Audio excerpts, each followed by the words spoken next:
Bugün tаңертеңгі 6-da Xabza qalasınдағы қонақ үйден жолға шықтық.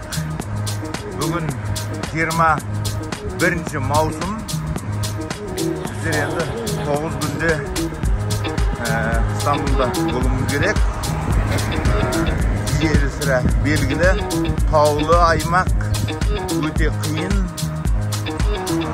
Көбіне биікке қарай жүру керек. Сондықтан бұрынғыдай 100 шақырым деген қалды қазір. 60-80 шақырым жүріп өтсе жақсы деп жатырмын. Ал жолымыз болсын. Бүгінгі күнімізге сәттілік. Міне Xabza бітті. Анкарастан болдым. Үлкен трассасына жүре береміз алға қарай. Міне бүгін Айекін Xabza тоннеліндегі жатырмын. 800 метрдей.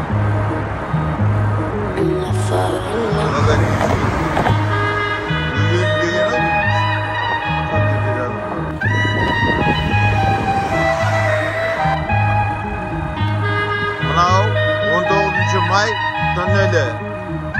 Яғни бұлардың тәуелсіздік алған күні.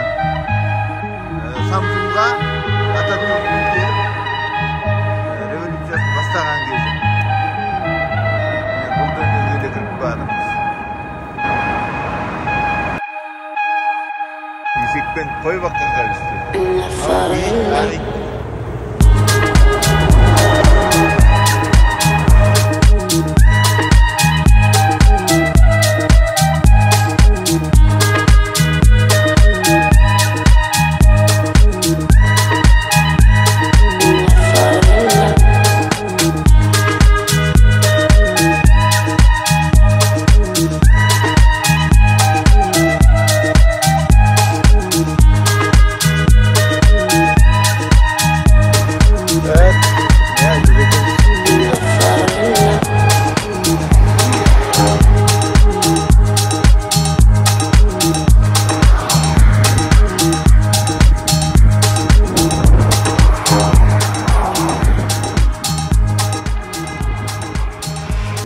Osmançık'ta 16 kilometre қалған жерде bizim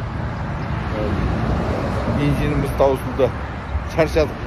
Allah'ın izniyle соның бер жағына жатайын деп тұрмыз. Енді мұсылманбыз.